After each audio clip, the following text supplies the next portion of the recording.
Good morning, students. Today we are going to read the fifth lecture of the current electricity in the subject of physics O levels. So concentrate yourself. Our today's topic is electric circuits in series and electric circuits in parallel. So concentrate yourself. The first circuit which is shown is in series because resistances are connected in series. So the current at every point in a series circuit is the same. So this is the point to be noted. In series circuit, the current I at every point will remain same. Either it is in R1, in R2, at this point, the current will remain same. So the next point to be noted is the potential difference. The combined potential difference is equal to the sum of the individual potential differences. So look now, the sum of the potential difference in a series circuit is equal to the potential difference across the whole circuit. Since V is equal to V1 plus V2, so you can understand from here the combined potential difference is equal to the sum of the individual potential differences. So V is equal to V1 plus V2. Because V is equal to IR, so that's why for V1 it will be IR1 and for V2 it is IR2. So take common I from here. So that will be equal to I into R1 plus R2. This I will come to the left hand side. So it will become V over I is equal to R1 plus R2. V over I is equal to R because the formula is V is equal to IR. So from there R will be equal to V over I. So it means V over I is equal to R. This R1 plus R2 is still there. So this is the concept which we can make from the this thing for n resistors in a series where n is greater than or equal to 2. The combined resistance R is given by R is equal to R1 plus R2.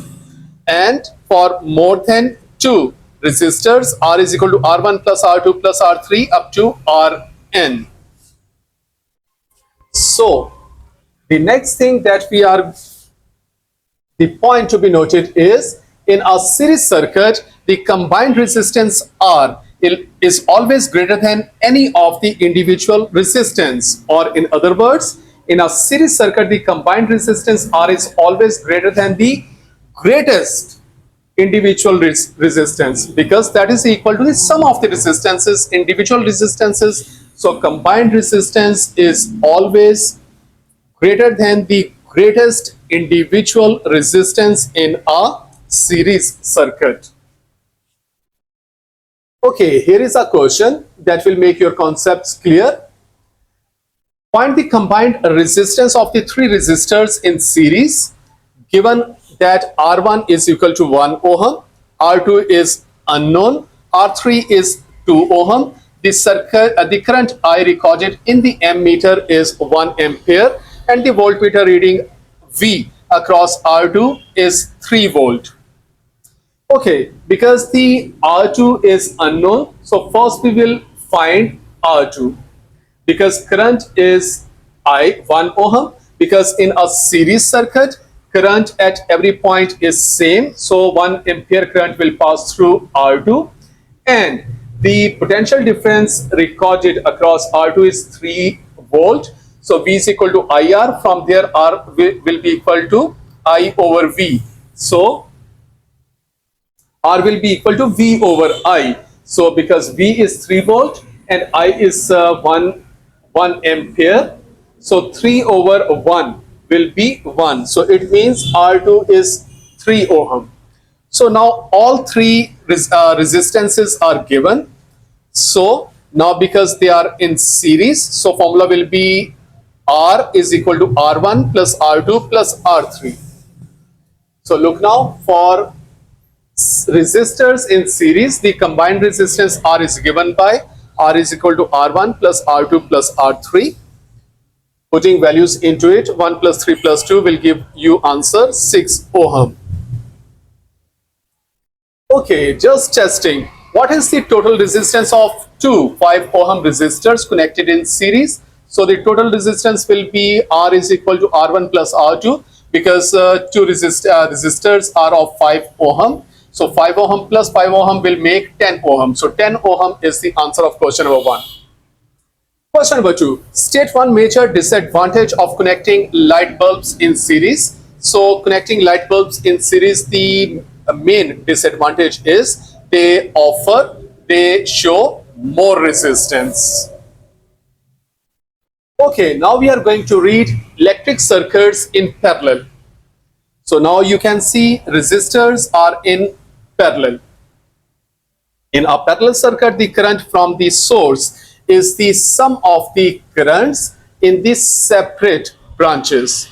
So these are two branches. I1 current is passing through R1 and I2 current is passing through R2. So the total current, combined current, will be equal to individual current. So I1 plus R2, I1 plus I2 will be equal to I. So you can see here, so I is equal to V over R. So for I1, V over R1 plus for I2, V over R2. And I is equal to V over R. Okay, taking common V from the right hand side. So remainder into the bracket will be 1 over R. So divided by R1 plus R2. Okay, V will be cancelled on both sides. So on the left hand side, 1 over R will be left. And on the right hand side, 1 over R1 plus 1 over R2 will be left. For n resistors in parallel circuit where n is greater than or equal to 2, the combined resistance R is given by 1 over R is equal to 1 over R1 plus 1 over R2 plus 1 over R3 up to so on plus 1 over Rn. The potential difference across two or more resistors in parallel circuit is the same. So this is point to be noted, that potential difference across resistors in parallel is same, whereas the current in the series circuit is the same. In parallel circuits, the combined resistance R is always smaller than the smallest of the individual resistance. From here it can see the combined resistance is always smallest than the smallest individual resistance. Lamps can be arranged in a circuit side by side rather than end to end. This kind of the circuit is called parallel circuit, like this one.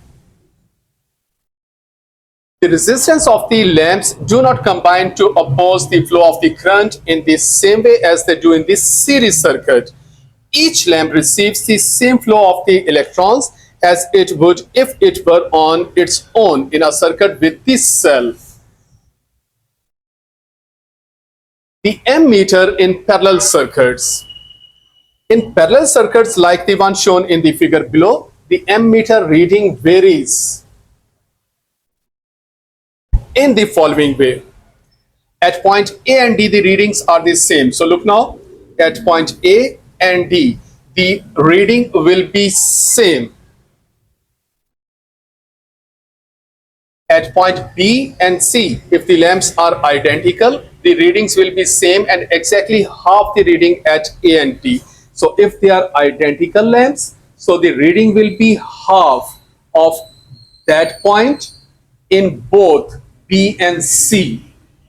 So example is here. This means that if the reading at A and D are 4 amperes, the reading at B and C will be 2 amperes because these are two identical lamps and exactly the half of the reading will pass through both of these two.